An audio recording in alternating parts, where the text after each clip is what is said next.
ಓಂ ಅತಯೇವ ಪ್ರಾಣಃ ಓಂ. ಈ ಸೂತ್ರದ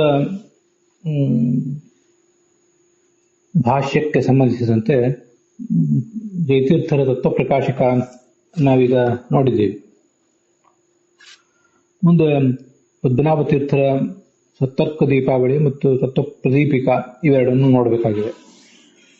ಅದರಲ್ಲಿ ಸತ್ತರ್ಕ ದೀಪಾವಳಿಯಲ್ಲಿ ಇಲ್ಲಿ ವಿಶೇಷ ಸಂಗತಿ ಏನೂ ಇಲ್ಲ. ಅದರಿಂದ ಅದನ್ನು ಬಿಟ್ಟು ಮುಂದೆ ತತ್ವ ಪ್ರದೀಪವನ್ನು ಗಮನಿಸೋಣ. ಸತ್ತರ್ಕ ದೀಪಾವಳಿಯಲ್ಲಿ ಈಗಾಗಲೇ ನಾವು ಜಯತೀರ್ಥ ತತ್ವಪ್ರಕಾಶಿಕಾದಲ್ಲಿ ನೋಡಿದಂಥ ಸಂಗತಿಗಳೇ ಬಂದಿವೆ. ಅಲ್ಲಿ ಎಲ್ಲವನ್ನು ನೋಡಿ ಮುಗಿಸಿರೋದ್ರಿಂದ ಈ ವಾಕ್ಯವನ್ನು ನೋಡಬೇಕಾದ ಪ್ರತಿಯೊಂದು ವಾಕ್ಯವನ್ನು ಗಮನಿಸಬೇಕಾದ ಕಾರಣ ಏನೂ ಇಲ್ಲ.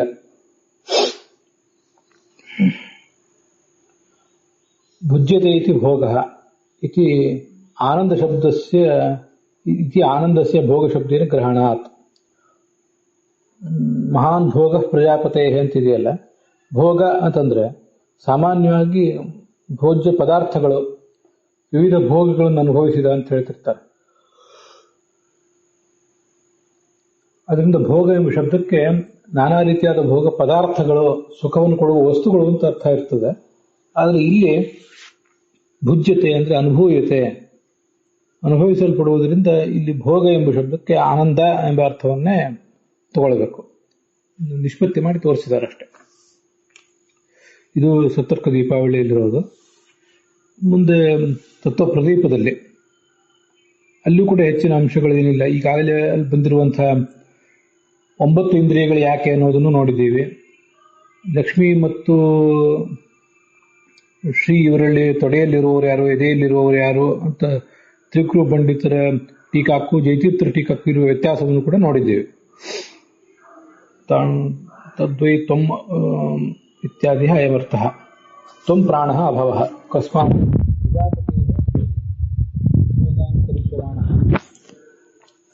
ನವದೇವಾನ್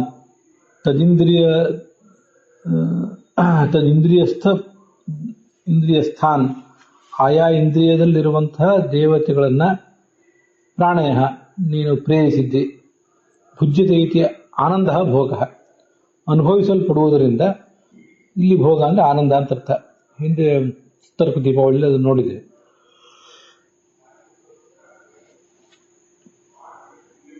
ಈ ಶ್ರೀಶ್ಚತೆ ಲಕ್ಷ್ಮೀಶ್ಚ ಪತ್ನಿಯು ಅಂತ ಈ ವಾಕ್ಯವನ್ನು ಗಮನಿಸಿರಿ ಅಂತ ಆಚಾರ್ಯರು ಭಾಷ್ಯದಲ್ಲಿ ಹೇಳಿದ್ದಾರೆ. ಅತಯವ ಶ್ರೀಶ್ಚತೆ ಲಕ್ಷ್ಮೀಶ್ಚ ಅಹೋರಾತ್ರಿಯ ಪಾರ್ಶ್ವೆ ಇತ್ಯಾದಿ ತಲ್ಲಿಂಗಾದೇವ ಅಂತಿದೆ. ಇದೇ ಮೊದಲಾದ ಲಿಂಗಗಳು, ಇದೇ ಮೊದಲಾದ ವೇದವಾಕ್ಯಗಳಿಂದ ನಮಗೆ ವಿಷ್ಣುವಿನ ಲಿಂಗವೇ ಕಂಡು ಬರ್ತಾ ಇರೋದ್ರಿಂದ ಇಲ್ಲಿ ನಾವು ಮುಖ್ಯ ಪ್ರಾಣವನ್ನು ತಗೊಳ್ಬಾರ್ದು, ಹೊರತು ವಿಷ್ಣುವನ್ನೇ ತಗೊಳ್ಬೇಕು ಅಂತ ಇಷ್ಟು ಗೊತ್ತಾಗ್ತದೆ. ಅಲ್ಲಿ ಹರಿಂ ಹರಂತಂ ಅನುಯಾಂತಿ ದೇವಾಹ ವಿಶ್ವಶೇಷಾನಂ ಋಷಭಂ ಮತೀನಾಂ ಇತ್ಯಾದಿಕಂ ಆದಿಶಬ್ದ ಆದಾಪಯತಿ. ಈಗ ಹಾಗಾದ್ರೆ ಆದಿಶಬ್ದದಿಂದ ಏನು ತಗೊಳ್ಬೇಕು? ಅದಕ್ಕೆ ತ್ರಿವಿಕ್ರಮ ಪಂಡಿತರು ಅಲ್ಲೇ ಮುಂದೆ ಬಂದಿರುವಂತಹ ಮತ್ತೊಂದು ವೇದವಾಕ್ಯವನ್ನ ಸ್ಮರಣೆ ಮಾಡ್ಕೊಂಡಿದ್ದಾರೆ. ಅದನ್ನು ಆದಿಶಬ್ದದಿಂದ ತಗೊಳ್ಬೇಕು ಅಂತ ಅವರ ತಾತ್ಪರ್ಯ. ಹರಿಂ ಹರಂತಂ ಅನುಯಾಂತಿ ದೇವಾಹ ಇವು ಕೆಲವು ವೇದವಾಕ್ಯಗಳು. ಅದಕ್ಕೂ ಏನರ್ಥ ಸ್ವಲ್ಪ ಗಮನಿಸ್ಬೇಕಷ್ಟೆ.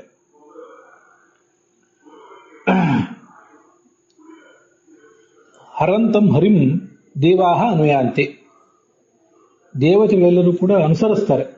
ಯಾರನ್ನು ಅನುಸರಿಸ್ತಾರೆ ಅಂದ್ರೆ ಹರಂತಂ ಹರಿಂ, ಅಪಹರಿಸುತ್ತಿರುವ ಹರಿಯನ್ನ ದೇವತೆಗಳನ್ನು ಅನುಸರಿಸ್ತಾರೆ. ಏನನ್ನ ಅಪಹರಿಸ್ತಾನೆ ಅಂದ್ರೆ ಅದಕ್ಕೆ ಬೇರೆ ಬೇರೆ ಥರದ ಅರ್ಥ ಒಬ್ಬೊಬ್ರು ಒಂದೊಂದು ಥರ ಮಾಡಿದ್ದಾರೆ. ಗೋವಿಂದಾಚಾರ್ಯರು ಹರಿಂ ಹರಂತಂ, ಅಲ್ಲಿ ಹರಿ ಅಂದ್ರೆ ಆ ಹಿರಣ್ಯಕಶಿಪು, ಆ ಹರಿ ಅಂದ್ರೆ ಹಿರಣ್ಯಕಶಿಪು ಅಲ್ಲ, ಹರಿ ಅಂದ್ರೆ ನರಸಿಂಹ. ಹರಿ ಅಂದ್ರೆ ಕುದುರೆ ಅಂತ ಅರ್ಥ ಇದೆ, ಸಿಂಹ ಅಂತ ಅರ್ಥ ಇದೆ, ಸೂರ್ಯ ಅಂತ ಅರ್ಥ ಇದೆ, ಹೀಗೆಲ್ಲ ಅರ್ಥಗಳಿವೆ. ಅದರಿಂದ ಹರಿಂ ಅಂದ್ರೆ ನರಸಿಂಹ ದೇವರನ್ನು ದೇವತೆಗಳೆಲ್ಲರೂ ಕೂಡ ಅನುಸರಿಸ್ತಾರೆ ಅಂತ ಅವರು ಅರ್ಥ ಮಾಡಿದ್ದಾರೆ. ಇನ್ನು ಹರಂತಂ, ಆ ನರಸಿಂಹದೇವರಿಗೆ ಹರಂತಂ ಅಂತ ವಿಶೇಷಣ. ಅದು ಹೇಗೆ ಅಂದ್ರೆ ಹರಂತಂ ಅಂದ್ರೆ ಅಪಹರಿಸುತ್ತಿರುವ, ಕೊಂದು ಹಾಕ್ತಾ ಇರುವ ಅಂತ ಅರ್ಥ. ಏನನ್ನು ಕೊಂದು ಹಾಕಿದ್ದಾರೆ ನರಸಿಂಹದೇವರು? ಯಾರನ್ನ ಅಂದ್ರೆ ಹಿರಣ್ಯಕಶಿಪುವನ್ನು. ಹಿರಣ್ಯಕಶಿಪುವನ್ನು ಕೊಂದು ಹಾಕ್ತಾ ಇರುವಂತಹ ಹಿರಣ್ಯಕಶಿಪುಂ ಹರಂತಂ ಅಂದ್ರೆ ನಾಶಯಂತಂ, ಹರಿಂ ಅಂದ್ರೆ ನೃಹರಿಂ ನರಸಿಂಹದೇವರನ್ನು ದೇವಾಹ ದೇವತೆಗಳೆಲ್ಲರೂ ಕೂಡ ಅನುಯಂತಿ, ಎಲ್ಲ ದೇವತೆಗಳು ಕೂಡ ಅನುಸರಿಸ್ತಾರೆ, ಬ್ರಹ್ಮರುದ್ರಾದಿ ದೇವತೆಗಳು ಅಂತ ಹೀಗಾದ್ರ ಅರ್ಥ. ಮುಂದೆ ವಿಶ್ವಸಿ ಈಶಾನಂ ವೃಷಭಂ ಮತೀನಾಂ ಅಂತ ಅದ್ರ ಮುಂದಿನ ಮಂತ್ರ. ವಿಶ್ವಸಿ ಈಶಾನಂ ಅಂದ್ರೆ ಏನರ್ಥ? ವಿಶ್ವ ಎಂಬ ಶಬ್ದಕ್ಕೆ ಸಮಸ್ತ ಪ್ರಪಂಚ ಅಂತ ಅರ್ಥ. ಇನ್ನು ವಿಶ್ವ ಎಂಬ ಶಬ್ದಕ್ಕೆ ವಾಯು ಅಂತನೂ ಅರ್ಥ ಇದೆ. ವಿಶ್ವ ವಾಯು ಸಮುದ್ದಿಷ್ಟ ಪೂರ್ಣತ್ವ ಜೀವ ಸಂಘತಃ ಅಂತ ಒಂದ್ ಕಡೆ ಉಪನಿಷತ್ ಭಾಷೆಯಲ್ಲಿ ಹೇಳ್ತಾರೆ. ವಿಶ್ವ ಅಂದ್ರೆ ಪೂರ್ಣ ಅಂತ ಅರ್ಥ. ಮುಖ್ಯ ಪ್ರಾಣ ಪೂರ್ಣನಾದ್ರಿಂದ ಜೀವ ಸಂಘದಲ್ಲಿ ಎಲ್ಲಾ ಜೀವರಲ್ಲಿಯೂ ಅತಿ ಹೆಚ್ಚು ಪೂರ್ಣ ಅವನೇ ಆದ್ರಿಂದ ಅವನನ್ನ ಇಲ್ಲಿ ವಿಶ್ವ ಎಂಬ ಶಬ್ದವನ್ನು ತಗೊಳ್ಬೇಕು. ಹೀಗೆ ಅಂಥ ವಿಶ್ವನಿಗೂ ಅಂಥ ವಾಯುವಿಗೂ ಕೂಡ ಒಡೆಯ, ಹೀಗರ್ಥ. ಸಮಸ್ತ ಜಗತ್ತಿಗೂ ಒಡೆಯ ಅಂತ ಅನ್ನೋ ಅರ್ಥ ಅಂತ ಇದ್ದೇ ಇದೆ. ಮತೀನಾಂ ವೃಷಭಂ, ಮತಿಗಳು ಅಂತಂದ್ರೆ ಎಲ್ಲ ಜ್ಞಾನಗಳು. ಆ ಜ್ಞಾನಕ್ಕೆಲ್ಲದಕ್ಕೂ ಕೂಡ ಎಲ್ಲ ಜ್ಞಾನಕ್ಕೂ ಇವನೇ ಒಡೆಯ. ಜ್ಞಾನ ಅಂದ್ರೆ ಜ್ಞಾನ ಸಾಧನವಾದ ಶಾಸ್ತ್ರಗಳು, ಅದೆಲ್ಲದಕ್ಕೂ ಕೂಡ ಈತನೇ ಒಡೆಯ ಅಂತ ಅರ್ಥ. ಅಲ್ಲಿ ಒಡೆಯ ಅಂತ ಅರ್ಥ ಈಗ ಗೋವಿಂದಾಚಾರ್ಯ ಬರೆದಿದ್ದಾರೆ. ಅದಕ್ಕೆ ಇನ್ನೊಂದು ಅರ್ಥ ಏನು ಹೇಳ್ಬೋದು ಅಂದ್ರೆ ಋಷಭ ಅಂದ್ರೆ ಸಿಂಪಡಿಸುವವನು ಅಂತ ಅರ್ಥ. ಋಷ ಸೇಚನೆ ಅಂತ ಧಾತುವಿನಿಂದ ಹುಟ್ಟಿದ್ದದು. ಋಷಭ ಅನ್ನೋ ಶಬ್ದ ಹುಟ್ಟಿರುವುದು ವೃಷ ಸೇಚನೆ ಅನ್ನೋ ಧಾತುವಿನಿಂದ. ಅದರಿಂದ ಯಾವುದು ಸಿಂಪಡಿಸ್ತದೋ ಅದನ್ನ ವೃಷಭ ಅಂತ ಹೀಗೆ ಹೇಳ್ತಾರೆ. ಏನನ್ನು ಸಿಂಪಡಿಸುವುದು ಅಂದ್ರೆ ತನ್ನ ಪರಾಕ್ರಮವನ್ನು ಎಲ್ಲ ಕಡೆ ಸಿಂಪಡಿಸುವುದು, ಎಲ್ಲ ಕಡೆ ವ್ಯಕ್ತ ಮಾಡುವುದು ಅಂತ ಹೀಗೆ ಅರ್ಥ ಹೇಳ್ತಾರೆ. ಮತ್ತೆ ಸಿಂಪಡಿಸುವುದು ಅಂದ್ರೆ ಲಿಕ್ವಿಡ್ ಅನ್ನ, ಏನಾದರೂ ದ್ರವವನ್ನು ಸಿಂಪಡಿಸುವುದು ಸಾಮಾನ್ಯವಾಗಿ ನಮ್ಗೆ ಗೊತ್ತಿದೆ. ಈ ವೃಷಭ ಅನ್ನುವುದು ಗಂಡು ಎತ್ತು, ಅದು ಈ ಆಕಳುಗಳಲ್ಲಿ ಧೇನುಗಳಲ್ಲಿ ತನ್ನ ತೇಜಸ್ಸನ್ನು ಸಿಂಪಡಿಸ್ತದೆ. ಅದಕ್ಕಾಗಿ ಅದನ್ನ ವೃಷಭ ಅಂತ ಹೇಳ್ತಿರ್ತಾರೆ. ಮತೀನಾಂ ವೃಷಭ ಅಂದ್ರೆ ಇಲ್ಲಿ ಭಗವಂತ ಮತಿಗಳ ಜ್ಞಾನವನ್ನು ನಮ್ಮೆಲ್ಲರ ಮೇಲೆ ಸಿಂಪಡಿಸ್ತಾನೆ, ಜ್ಞಾನದ ಮಳೆಗರಿತಾನೆ ಅಂತ ಹೀಗೆ ಅದರ ಅರ್ಥ ನಾವು ತಿಳ್ಕೊಳ್ಬಹುದು. ಮತಿ ಅಂದ್ರೆ ಜ್ಞಾನದ ಅಭಿಮಾನಿನಿ ದೇವತೆಯಾದಂತಹ, ಸಕಲ ವಾಂಗ್ ಮನಸ್ಸುಗಳ ಅಭಿಮಾನಿನಿ ದೇವತೆಯಾದಂತಹ ಲಕ್ಷ್ಮೀದೇವಿ, ಅವಳ ಅನೇಕ ರೂಪಗಳು. ಅದಕ್ಕೆ ಈತ ಋಷಭ, ಅದರ ಪತಿ ಈತ, ಅವಳ ಗಂಡ ಆಗಿದ್ದಾನೆ ಅಂತ ಹೀಗೆ ಕೂಡ ಅದಕ್ಕೆ ಅರ್ಥ ಮಾಡಬಹುದು. ಮತೀನಾಂ ಶ್ರೇಷ್ಠಂ. ಮುಂದೆ ಅದು ಪೂರ್ಣ ವೇದವಾಕ್ಯ ಇರೋದು ಬ್ರಹ್ಮ ವಿಶ್ವಶೇಷಾನಂ ಋಷಭಂ ಮತೀನಾಂ ಬ್ರಹ್ಮ ಸ್ವರೂಪಮನು ಮೇದಮಾಗಾತ್ ಅಯನಮ್ಮ ವಿವಧೀಹಿ ವಿಕ್ರಮಸ್ವ ಅಂತ ಇಡೀ ವೇದವಾಕ್ಯ. ಸ್ವರೂಪಂ ಅಂತಿದೆ. ಸ್ವರೂಪಂ ಏಕಾರ್ಥಂ ಬ್ರಹ್ಮ. ಸ್ವರೂಪಂ ಅಂತಂದ್ರೆ ಸಮಾನವಾದಂತಹ ರೂಪ ಇರುವುದು ಅಂತ ಹೀಗೆ ಅರ್ಥ. ಅಂದ್ರೆ ಏಕಾರ್ಥಂ ಪ್ರಧಾನವಾದದ್ದು ಅಂತ ಈಗ ನಾವು ಅರ್ಥ ತಿಳ್ಕೋಬಹುದು. ಅಂತಹ ಬ್ರಹ್ಮ ಈ ಅಂದ್ರೆ ವೇದವಾಂಗ್ಮಯ. ಇಲ್ಲಿ ಬ್ರಹ್ಮ ಅಂದ್ರೆ ನಾವು ತಿಳ್ಕೊಳ್ಬೇಕಾದ್ದು ವೇದವಾಂಗ್ಮಯವನ್ನು, ಸಮಸ್ತ ಶಾಸ್ತ್ರ ರಾಶಿಯನ್ನ. ಅದು ಮೇದಮಾಗಾತ್ ಅಂತ ಹೀಗಿದೆ. ಅದಕ್ಕೆ ಹೀಗರ್ಥ, ಮಾಂ ಅನುಕೂಲತೆಯ ಆಗಚ್ಚತೋ, ಮಾ ಇದಂ ಆಗಾತ್. ಮಾ ಅಂದ್ರೆ ನನ್ನನ್ನು, ಇದಂ ಅಂದ್ರೆ ಈ ರೀತಿಯಾಗಿ, ಈ ಒಂದು ರೀತಿಯಿಂದ ಅಂತ ಅರ್ಥ ಮಾಡ್ಕೋಬಹುದು. ಆಗಾತ್ ಅಂತೂ ಶಾಸ್ತ್ರ ರಾಶಿ ನನಗೆ ಅನುಕೂಲಕರವಾಗಿ ಬರಲಿ, ನನಗದು ಅರ್ಥ ಆಗಲಿ ಅಂತ ಹೀಗದರ ಅರ್ಥ. ಮುಂದೆ ಅಯನಮ್ಮ ವಿವಧೀಹಿ ವಿಕ್ರಮಸ್ವ. ಅಲ್ಲಿ ನರಸಿಂಹದೇವರನ್ನು ಸಂಬೋಧನೆ ಮಾಡ್ತಿರೋದು. ಸಂಬೋಧನಾ ವಾಚಕ ಶಬ್ದ ಅಲ್ಲಿಲ್ಲ, ಮೂಲದಲ್ಲಿ ವೇದ ಮಂತ್ರದಲ್ಲಿಲ್ಲ. ಮೃತ್ಯು ಶಬ್ದ ವಾಚ್ಯನಾದ ನರಸಿಂಹನೇ ಅಯನಂ ಅಂದ್ರೆ ಮಾರ್ಗವನ್ನ, ಅಂದ್ರೆ ನಮ್ದೇನೊಂದು ಜ್ಞಾನ ಮಾರ್ಗ ಇದೆ, ನಾವು ಸಾಗಬೇಕಾದಂತಹ ಜ್ಞಾನ ಮಾರ್ಗ ಇದೆ. ಆ ಜ್ಞಾನ ಮಾರ್ಗವನ್ನ ಮಾ ವಿವಧೀಹಿ, ನಮ್ಮ ಜ್ಞಾನ ಮಾರ್ಗವನ್ನು ಹಾಳು ಮಾಡಬೇಡ. ಅಯನ ಅಂದ್ರೆ ಶ್ರವಣ, ಮನನ, ಧ್ಯಾನ, ಈ ಮೂರಕ್ಕೂ ಸಂಬಂಧಿಸಿದಂತಹ ಮಾರ್ಗ ಅಂತ ನಾವು ತಿಳ್ಕೊಳ್ಬಹುದು. ವಧ ಧಾತು ಅದು, ಅವಧಿ ಕಾಮಮೋಹಿತಂ ಇತ್ಯಾದಿ ರಾಮಾಯಣದಲ್ಲಿ ಬಂದಿದೆ ನೋಡಿ. ಅದರಿಂದ ವಧ ಧಾತುವಿಗೆ ವಿ ಅಂತ ಉಪಸರ್ಗ ಬಂದಿದೆ. ವಿವಧೀಹಿ, ನಮ್ಮ ಜ್ಞಾನ ಮಾರ್ಗವನ್ನು ಯಾವತ್ತೂ ಹಾಳು ಮಾಡಬೇಡ, ನಮ್ಮ ಶ್ರವಣ ಮನನ ಧ್ಯಾನ ಇತ್ಯಾದಿಗಳಿಗೆ ಯಾವತ್ತೂ ಕೂಡ ಏನೂ ಧಕ್ಕೆ ಬರದೇ ಇರಲಿ ಅಂತ ಅವನ ಹತ್ರ ಪ್ರಾರ್ಥನೆ.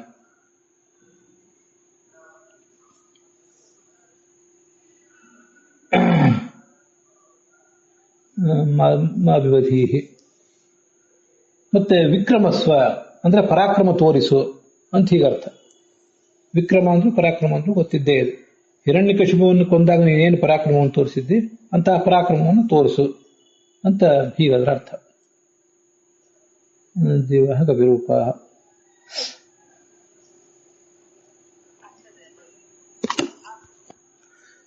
ಮತೀನಾಂ ವೃಷಭ ಅಂತ ಬಂದಿದೆ.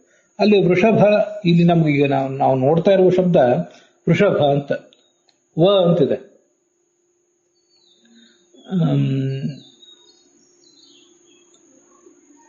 ಆ ವಕಾರಕ್ಕೆ ಋ ಅಂತ ಸ್ವರದ ಸಂಯೋಗ ಇದೆ, ವೃಷಭ. ಇನ್ನು ಕೆಲವು ಕಡೆ ಋಷಭ ಅನ್ನೋ ಶಬ್ದವೂ ಕೇಳಿ ಬರ್ತಿರ್ತದೆ, ಅಲ್ಲಿ ಸ್ವರ ಇರ್ತದೆ, ಬರೇ ಋ ಶಭ. ಹೀಗೆ ಋಷಭ ವೃಷಭ ಹೀಗೆ ಎರಡು ಶಬ್ದಗಳಿವೆ. ನಾನು ಹೇಳಿದ ನಿಷ್ಪತ್ತಿ ಇದು ಯಾವ ಸೂತ್ರಕ್ಕೆ ಯಾವ ಧಾತುವಿಗೆ ಸಂಬಂಧಪಟ್ಟದ್ದು ಅಂತ ಒಂದು ಜಿಜ್ಞಾಸೆ ಬರಬಹುದು. ಅದಕ್ಕೆ ಹೀಗೆ ತಿಳ್ಕೋಬೇಕು. ಈ ವೃಷಭ ವಕಾರವನ್ನು ಇಟ್ಕೊಂಡ್ರೆ ಎರಲವ ಇದೇನು ಅವರ್ಗೀಯ ವ್ಯಂಜನಾಕ್ಷರಗಳಿವೆ, ಅದಕ್ಕೆ ಸಂಬಂಧಪಟ್ಟಂತೆ ನಾವು ತಿಳ್ಕೊಳ್ಳುವುದಾದ್ರೆ ಅಲ್ಲಿ ವೃಷಭ ಅಂತ ಇಟ್ಕೊಂಡಾಗ ಅದು ವೃಷಸೇಚನೆ ಅನ್ನೋ ಧಾತುವಿನಿಂದ ಹುಟ್ಟದ್ದು. ಇನ್ನು ಋಷಭ ಅಂತಿದೆಯಲ್ಲ, ಅಲ್ಲಿ ಋಷಜ್ಞಾನೆ ಅಂತ ಋಷಿ ಅನ್ನೋ ಶಬ್ದ ಹುಟ್ಟಿದೆಯಲ್ಲ, ಅದು ಹೇಗೆ ಋಷಜ್ಞಾನೆ ಅಂತ ಧಾತು. ಆ ಜ್ಞಾನ ಎಂಬ ಅರ್ಥ ಕೊಡುವಂತಹ ಋಷಧಾತುವಿನಿಂದ ಋಷಭ ಅನ್ನುವ ಶಬ್ದ ಹುಟ್ಟುತ್ತದೆ. ಅದಕ್ಕೆ ಈಗಿನ ವ್ಯಾಕರಣದಲ್ಲಿ ಅಭಚ್ ಅನ್ನುವ ಪ್ರತ್ಯಯ ಅಂತ ಹೀಗೆಲ್ಲ ಹೇಳ್ತಾರೆ. ಅದೇನು ಬೇಕಾಗಿಲ್ಲ.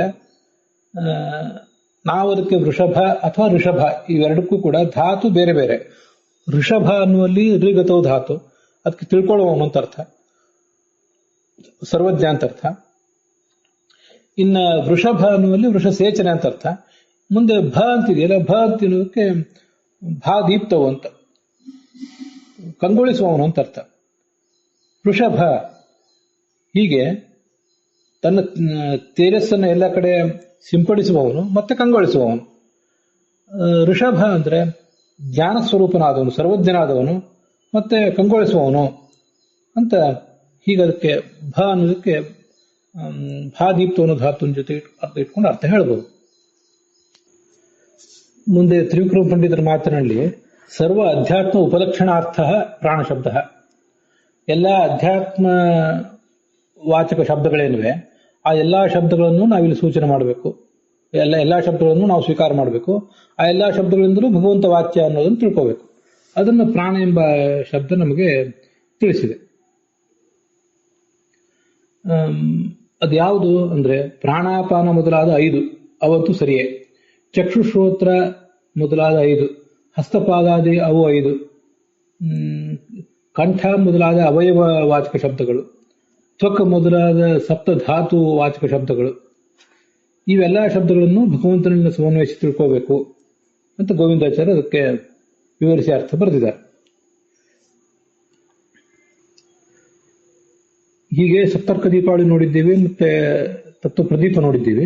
ಭಾಷ್ಯ ದೀಪಿಕಾವನ್ನು ಕೂಡ ಈಗ ನೋಡಿ ಮುಗಿಸೋಣ. ಭಾಷ್ಯ ದೀಪಿಕಾದಲ್ಲಿ 165ನೇ ಪುಟದಲ್ಲಿ ಇರುವಂತಹ ಒಂದೆರಡು ವಾಕ್ಯಗಳನ್ನು ಗಮನಿಸಿದ್ರೆ ಸಾಕು, ಉಳಿದಿದ್ದನ್ನೆಲ್ಲ ನಾವು ನೋಡಿ ಆಗಿದೆ. ತದ್ವೈತ್ವಂ ಪ್ರಾಣೋ ಭವ ಅಂತ ಮಾತೇನಿದೆ, ಯದ್ಯಪಿ ಇದಂ ಅಭ್ಯ ಇತಿ ಪೂರ್ವಾನುವಾಕ್ಯಗತಂ ತದ್ವೈತ್ವಂ ಪ್ರಾಣಃ ಇತ್ಯೇತಚ್ಚ ಭರ್ತಾಸನ್ ಭ್ರಿಯಮಾಣಃ ಇತಿ ಉತ್ತರಾನುವಾಕ್ಯಗತಂ. ಈ ಈ ಹ್ರೀಶ್ಚತೆ ಲಕ್ಷ್ಮೀಶ್ಚ ಪತ್ನಿಯು ಅನ್ನೋ ಮಾತೇನಿದೆ ಅದು ಅಭ್ಯಸಂಭೂತ ಹಿರಣ್ಯಗರ್ಭ ಅಂತ ಈಗ ಒಂದು ಮಾತಿದೆ. ಆ ಅನುವಾಕದಲ್ಲಿ ಇತಿ ಪೂರ್ವಾನುವಾಕ, ಮೊದಲಿನ ಅನುವಾಕದಲ್ಲಿ ಈ ಶ್ರೀಶ್ಚತೆ ಲಕ್ಷ್ಮೀಶ್ಚ ಅನ್ನೋ ಮಾತು ಬಂದಿದೆ. ಆ ಅನುವಾಕ ಪ್ರಾರಂಭ ಕಾಣುವುದು ಅಭ್ಯಸಂಭೂತ ಅಂತ ಮಾತಿನಿಂದ. ತದ್ವೈತ್ವಂ ಪ್ರಾಣೋ ಭವ ಅಂತ ಅನ್ನೋದು ಮುಂದಿನ ಅನುವಾಕದಲ್ಲಿ ಬಂದಿದೆ. ಭರ್ತಾಸನ್ ಭ್ರಿಯಮಾಣ ಬಿಭರ್ತಿ ಅಂತ ಆ ಅನುವಾಕ. ಅದಕ್ಕೆ ಭರ್ತೃ ಸೂಕ್ತ ಅಂತಾನೆ ಹೇಳ್ತಾರೆ.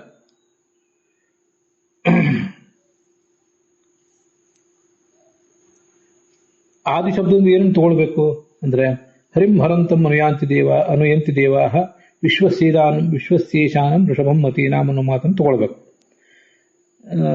ಅದಕ್ಕೆ ಇನ್ನೊಂದು ಅರ್ಥ ಹೇಳ್ತಾರೆ ಅಲ್ಲಿ ಭಾಷ್ಯ ದೀಪಿಕಾಚಾರ್ಯ.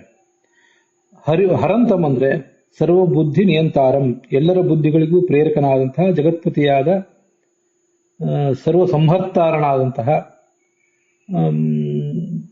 ಈ ಭಗವಂತನನ್ನು ಎಲ್ಲ ದೇವತೆಗಳು ಅನುಸರಿಸ್ತಾರೆ ಅಂತ ಅರ್ಥ. ಸ್ವಲ್ಪ ಅಲ್ಲಿ ನಾನು ವ್ಯತ್ಯಾಸ ಮಾಡಿ ಹೇಳುವಾಗ ಹರಿಂ ಹರಂತಂ ಅಂತಿದೆಯಲ್ಲ, ಹರಂತಂ ಅಂದ್ರೆ ಸರ್ವ ಸಂಹರ್ತಾರಂ, ಎಲ್ಲರನ್ನು ಸಂಹರಿಸುವಂತ ಅಂತ ಅರ್ಥ. ಅಲ್ಲಿ ಸರ್ವ ಬುದ್ಧಿ ನಿಯಂತಾರಂ ಅಂತ ಅವ್ರು ಹೇಳ್ತಾರಲ್ಲ, ಅದು ಮತೀನಾಂ ವೃಷಭಂ ಅಂತ ಅನ್ನೋದಕ್ಕೆ ಅರ್ಥ. ಇದು ಜಗನ್ನಾಥ ಯತಿಗಳು ಹೇಳಿದ ಅರ್ಥ. ಹಾಗೆ ಪ್ರಸಂಗ ಬಂದಾಗ ನನಗೂ ಒಂದು ಅರ್ಥ ಹೊಳಿತು. ಆಚಾರ್ಯರು ಗೀತಾ ಭಾಷ್ಯದಲ್ಲಿ ಅರ್ಥ ಹರಿಶಬ್ದ ತೋರಿಸಿಕೊಟ್ಟಿದ್ದಾರೆ. ಇಡೋಪಹೂತೋ ಗೇಹೇಶು ಹರೇ ಭಾಗಂ ಕ್ರತುಷ್ವಹಂ ವರ್ಣೋ ಮೇ ಹರಿತಶ್ರೇಷ್ಠ ತಥೋ ಹರಿರಹಂ ಸ್ಮೃತಃ ಅಂತ ಒಂದು ಯಾವುದೋ ಪುರಾಣದ ಮಾತನ್ನ ಅಲ್ಲಿ ಆಚಾರ್ಯರು ಉದ್ಧರಿಸಿದ್ದಾರೆ. ಹರಿ ಅಂದ್ರೆ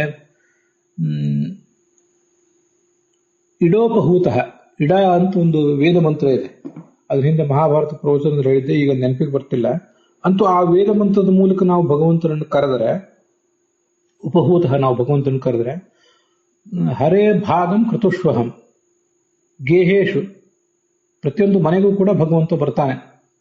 ಬಂದು ನಮ್ಮ ಆಹ್ವಾನವನ್ನು ಕೇಳಿ ಅಲ್ಲಿಗೆ ಬಂದು, ಕ್ರತುಷು ನಾವೇನು ಯಜ್ಞ ಮಾಡ್ತೀವಿ, ಉಪಾಸನ ವೈಶ್ವದೇವ ಮೊದಲಾದ ಯಜ್ಞಗಳನ್ನು ಮಾಡ್ತೀವಿ, ಅಥವಾ ಇನ್ನೂ ಬೇರೆ ದೊಡ್ಡ ದೊಡ್ಡ ಯಜ್ಞಗಳನ್ನಾದರೂ ಶಾಂತಿಗಳನ್ನಾದರೂ ಏನು ಮಾಡ್ತೀವಿ, ಅಲ್ಲೆಲ್ಲ ಭಾಗಂ ಹರೇ, ತನಗೆ ನಾವು ಕೊಡುವಂಥ ಭಾಗ, ಭಗವಂತನಿಗೆ ನಾವೇನು ಯಜ್ಞ ಭಾಗ ಕೊಡ್ತೀವಿ ಅದನ್ನು ಅವನು ಹರೇ ಸ್ವೀಕಾರ ಮಾಡ್ತೇನೆ ಅಂತದು ವಿಧಿಲಿಂಗಕಾರದ ಉತ್ತಮ ಪುರುಷದ ಏಕವಚನ. ಹೀಗೆ ಹರತಿ ಅಂದ್ರೆ ತೆಗೆದುಕೊಂಡು ಹೋಗ್ತಾನೆ ಅಂತ ಅರ್ಥ. ಏನ್ ತೆಗೆದುಕೊಂಡು ಹೋಗ್ತಾನೆ? ಶತ್ರುಗಳನ್ನು ಕೊಲ್ತಾನೆ ಅಂತ ಅರ್ಥ. ಅದೆಲ್ಲ ಅರ್ಥನೂ ಸರಿ. ಪಾಪವನ್ನು ಅಪಹರಿಸ್ತಾನೆ ಅಂತ ಅರ್ಥ. ಇಲ್ಲಿ ತನ್ನ ಯಜ್ಞ ಭಾಗವನ್ನ ತಾನು ಸ್ವೀಕಾರ ಮಾಡ್ತಾನೆ ಅಂತ ಅರ್ಥ. ಆ ಒಂದು ಅರ್ಥನೂ ಕೂಡ ಬಂದಿದೆ. ಹೀಗೆ ಹರಿಂ ಹರಂತಂ, ನಮ್ಮ ಮನೆಗಳಿಗೆ ಬಂದು ತನ್ನ ಯಜ್ಞ ಭಾಗವನ್ನು ಸ್ವೀಕಾರ ಮಾಡುವಂತಹ ಆ ಭಗವಂತನನ್ನ ಎಲ್ಲ ದೇವತೆಗಳು ಕೂಡ ಅನುಸರಿಸ್ತಾರೆ. ಅವರು ಕೂಡ ಭಗವಂತನ ಜೊತೆಗೆ ನಮ್ಮ ಬಳಿಗೆ ಬರ್ತಾರೆ ಅಂತ ಅದರ ತಾತ್ಪರ್ಯ. ಆದಿ ಶಬ್ದದಿಂದ ಏನ್ ತಗೊಳ್ಬೇಕು ಅನ್ನೋದನ್ನು ತತ್ವಪ್ರದೀಪಕಾರರು ಈ ತರ ಹೇಳಿದ್ದಾರೆ. ಚಂದ್ರಿಕಾಚಾರ್ಯರು ವ್ಯಾಸರಾಜರು ಭರ್ತಾಸನ್ ಭ್ರಿಯಮಾಣೋ ಬಿಭರ್ತೆ ತಮೇವ ಮೃತ್ಯುಮೃತಂ ತಮಾಹುಸ್ತಂ ಭರ್ತಾರಂ ತಮ ಗೋಪ್ತಾರಮಾಹು ಅಂತ ಈ ವಾಕ್ಯಗಳನ್ನು ಇಟ್ಕೋಬೇಕು ಅಂತ ಅರ್ಥ ಹೇಳ್ತಾರೆ. ಅದು ಭರ್ತೃ ಸೂಕ್ತ ಅಂತ ಕರೀತಾರೆ ಅದನ್ನು. ಭರ್ತಾಸನ್ ಭ್ರಿಯಮಾಣೋ ಬಿಭರ್ತೆ ಏನರ್ಥ? ಭ್ರಿಯಮಾಣ ಈ ಅಂದ್ರೆ ಹೊರಲ್ಪಟ್ಟವನು ಅಂತ ಅರ್ಥ. ಭಕ್ತರಿಂದ ತನ್ನ ಹೃದಯದಲ್ಲಿ ಹೊರಲ್ಪಟ್ಟವನು ಅಂತ ಅದಕ್ಕೆ ಅರ್ಥ. ಭಕ್ತರು ಆತನನ್ನು ತನ್ನ ಹೃದಯದಲ್ಲಿ ಧರಿಸಿದ್ದಾರೆ, ಸ್ಮರಿಸ್ತಾರೆ. ಅವನು ಈ ಜಗತ್ತನ್ನ ಬಿಭರ್ತಿ ಪೋಷಿಸ್ತಾನೆ, ಆದ್ರಿಂದ ಅವನಿಗೆ ಭರ್ತ ಅಂತ ಹೆಸರಿದೆ ಅಂತ ಹೀಗದರ ತಾತ್ಪರ್ಯ.